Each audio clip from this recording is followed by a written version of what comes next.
Good morning, guys. Hey, let's talk about CD envelopes, altered CD envelopes, and how to make your own. Real short video. Let me just talk to you. First of all, if you have some of these envelopes that look like this, they're CD sleeves, very cute when they're altered. Okay, I've posted some this week.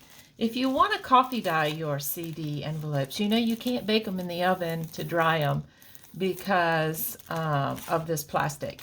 So what I do is I lay out a piece of parchment paper, I lay them out, I mix up some coffee in a little spray bottle like this. I give them a spray on both sides and let them dry. You can make them as dark or as light as you like. Very easy. They dry very quickly. And, there you go. You haven't heated up your oven. Okay, that's the first thing. Second thing is, what if a plain CD envelope isn't what you want and you want something that is custom? So what I do, and what I did for this one, let me show you. I made my own CD envelope. And how I did that was I took a sheet of, I get those packs of random scrapbook papers that are sometimes on the clearance at Hobby Lobby. And they come in a pack. You never know what you're going to get in there, but I was lucky enough to get some fall ones. So what I did was I opened up this CD envelope very, very carefully, just very carefully opened up the envelope, and I then very carefully took the paper out of there, the cellophane, the clear plastic.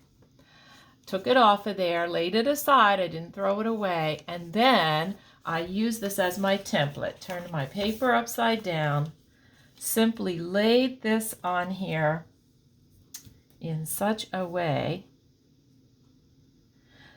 and traced around it with a pencil. Just traced around the whole thing, cut it out, cut out the center, and boom, I had this. In order to get a nice cut around here, remember when you're fussy cutting, don't turn your scissors. When you're cutting with whatever hand you're cutting with, the opposite hand is holding the paper, and you turn the paper. I drew a line. I drew it with my template here, and then I followed that line, but I turned my hand and not the scissors, not the hand with the scissors, and you'll get a better cut.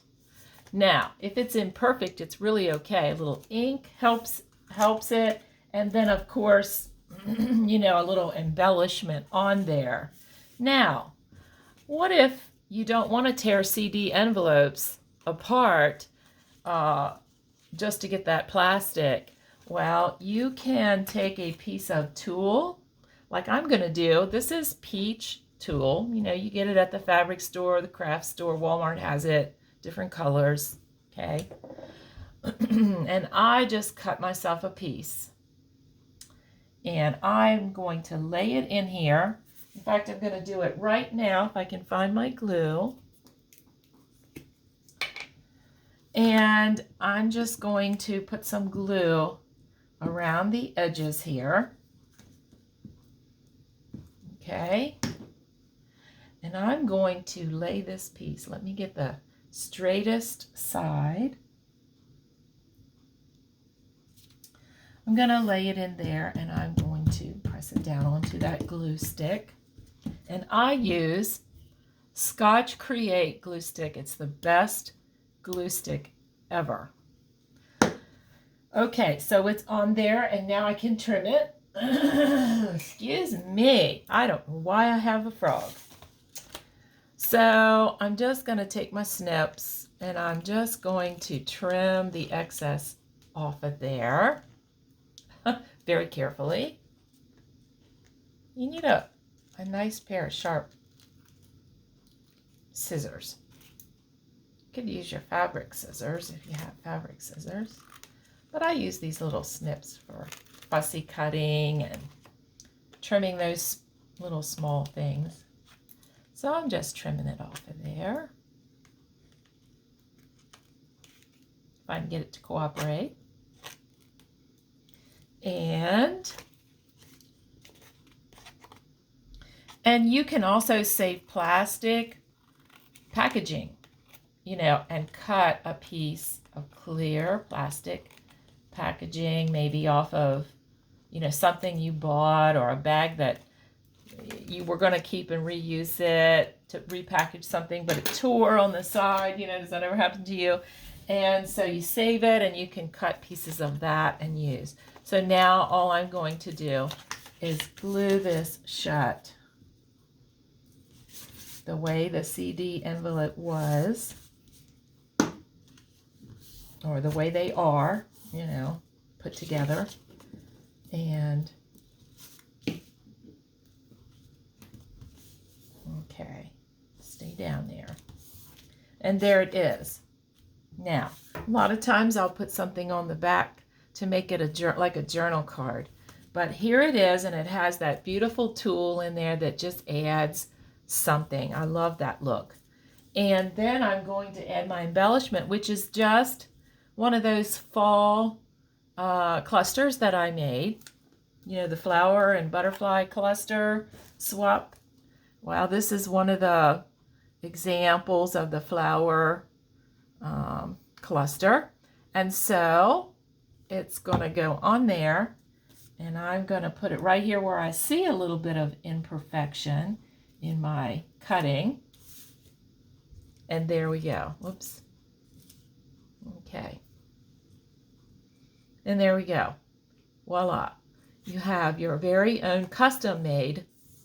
So you can use any kind of scrapbook paper or printed 8.5 by 11, you know, like collage digital of some sort, or whatever you want to do. And or even plain white. You could even use coffee dyed paper and make your own. As long as you have one, you will always have, and I'm going to keep this one. You know, I had started to do it in pink and then I didn't like it. But so I made it the pattern. And so you can have your pattern. You will always have a pattern. You only have to waste one to make your pattern, and then you always have it. So anyway, I just wanted to jump on here and show you these ideas. Like I said, you can coffee dye these and use them as they are. You could even use them white and a black and white kind of look, which would be awesome. I do like to make mine sometimes, and I did this week earlier, I posted a denim and lace one, which I used a piece of paper which looked like denim. And then I've done some others, and if you look back on my post, you'll see the ones that I posted. Made a vintage one. This is actually more of a boho, even though I used fall paper. These are boho kind of colors with this boho lady in here, and so you can put anything in here. I did a fall one where I had pumpkins and stuff in here, so you can do anything. You can put things on the outside as well as on the inside. You know, you could put like those little Tim Holtz people. You can make it vintage and grungy or however you want to make it. But anyway, I just wanted to give you some ideas. Just wanted to show you how you can make your own custom, you know, one. And I hope that helped you. Anyway, have a great crafty day, and I'll see you next time. Bye-bye.